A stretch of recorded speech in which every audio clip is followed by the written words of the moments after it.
Welcome back to Explain America. This is your host, Kyle Becker. Well, Greg Gutfeld has apparently had enough of one of his liberal co-hosts on the show The Five, and he launched into an epic tirade that I think a lot of the conservative members of his audience have been waiting for a long time. Now, this bit of video is really something else, and I think everybody in America needs to see it and to think about what is going on in front of our very eyes.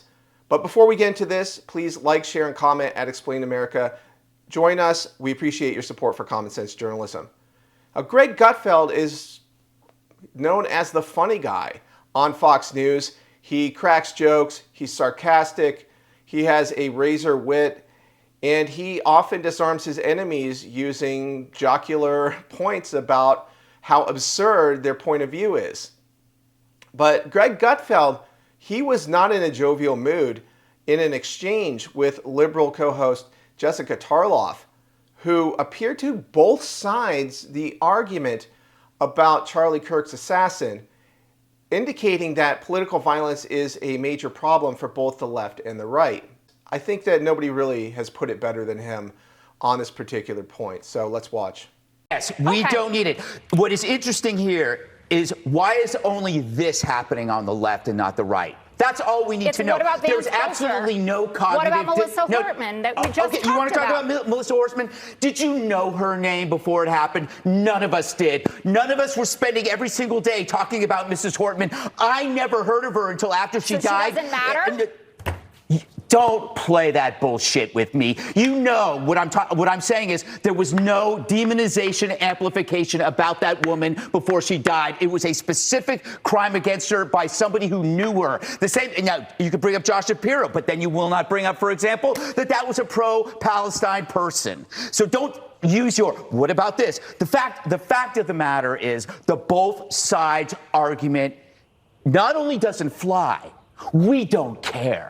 We don't care about your both sides argument. That shit is dead. For one thing, there is no cognitive dissonance on our side. On your side, your beliefs do not match reality, so you're coming up with these rationalizations like, what about this or what about that? We're not doing that because we saw it happen. We saw a young, bright man assassinated, and we know who did it. We are not coming up with rationalizations. We are calm, we are honest, and we are resolute. We're not defensive, and I understand the defensiveness. I understand why people are saying, what about this and what about this? Because if you have to face the underlying fact to this, your life is going to fall apart because you're going to realize you're not the good guys. If you sat around and you defended the mutilation of children, you're not the good guys. If you sat 600, 700 cases of harassment against Republicans and you said, but what about this? What about this? And then you see this murder after calling somebody a fascist, you realize maybe I'm not the good guy. That is a hell of a realization to deal with. So therefore, you have to grasp at rationalizations. You don't have to do that, Jessica. They do. I don't believe you're part of that group, but why the hell do you have to mimic and echo that crap to us? He was a patsy.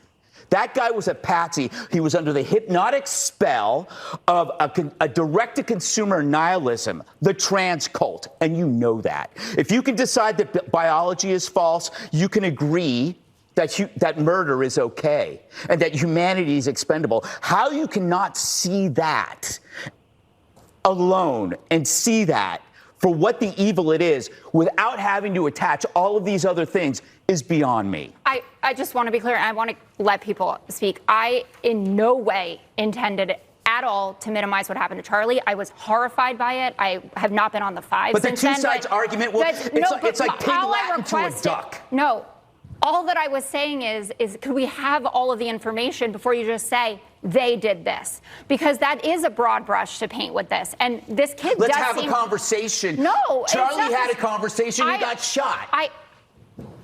Look, I'm sorry, Jessica. I'm sorry. I'm sorry. You weren't here for a week. You came in here and it's cold. And I'm sorry, but this is a story that is immune to news cycles. It's immune to rationalizations. It's immune to bias. This thing is with us for good. And we all have to deal with that. So that means we can't live by the same arguments that you might be reading about relativism among the media. We can't deal with those stories. It doesn't matter. The media is dead to us on this story. They built this thing up. We're dealing with it. We're going to act. We don't care what the whataboutism is anymore. That shit's dead. Sorry. For the swearing as well. I apologize to the American public. I'm going to shut up for the rest of the show. Well, Greg Gutfeld is absolutely right with the both sidesing. So, for example, you see the both sidesing with Black Lives Matter versus the January 6th, let's say. And Black Lives Matter, well, it left over 20 people dead and did over $1 billion in damage, while none of the J6 rioters, although absolutely unacceptable what they did on that day, and not all of them were right-wing extremists, by the way. Some of them were anarchists and other fringe extremists. What they did was unacceptable, but they did not kill anyone according to the charges in a court of law. Nobody was charged for homicide. There were 4 people who died after the incident. One of them from natural causes, according to the chief medical examiner, that was Brian Sicknick. And the 3 others are reported to have taken their lives. So that is a perfect example. We also saw the Waukesha parade that was carried out by a BLM member or at least a subscriber to BLM beliefs, according to social media posts. The Covenant School attack, Tennessee, Audrey Hale, I think we all know the details of that, as well as the Annunciation School attack in Minneapolis. We saw now the Charlie Kirk attack and the motivations behind that, according to all accounts that we have been able to find so far. You know, and not to mention that Donald Trump has been under siege for, over a decade, and there were 2 assassination attempts on his life. So this both sidesing of this issue is not really productive, because what it does is it causes the radical left to avoid moral culpability and introspection about the dynamics of what is going on inside their movement that is leading to violent extremism. They need to really get a grasp of why there are members of the radical left who are targeting conservatives because they wrongfully believe that they're fascists. Conservatives are not fascists. They oppose fascism. They condemn Nazism. They condemn racism.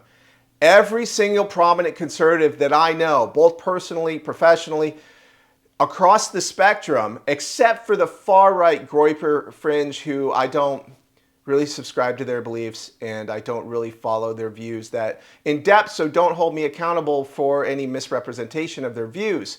But from what I've seen, they're quite out there, and I would just say that I don't agree with those views.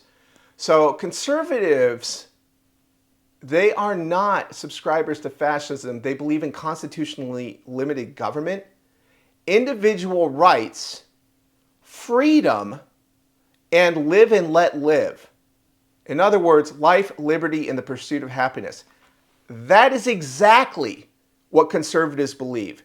And in addition, Christian conservatives believe in forgiveness of your enemies, and that is going to be very difficult in this case, because we saw the gleeful reaction of radical leftists after the assassination of Charlie Kirk, who just wanted to have a dialogue with them and come to them with a Christian conservative point of view that was not disrespectful.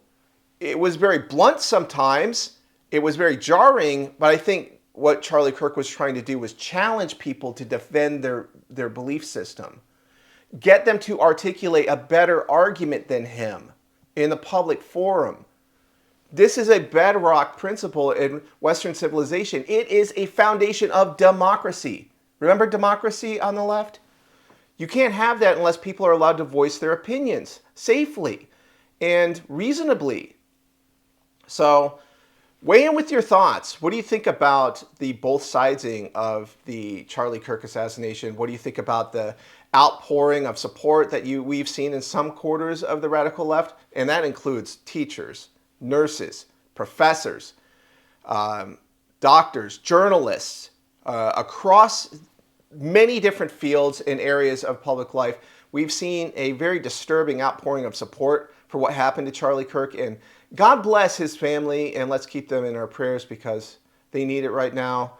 But I think, his wife is a warrior, and they'll lead the effort forward to have more freedom of thought on our campuses and to have a safer environment for everyone to speak their mind. So thank you for watching.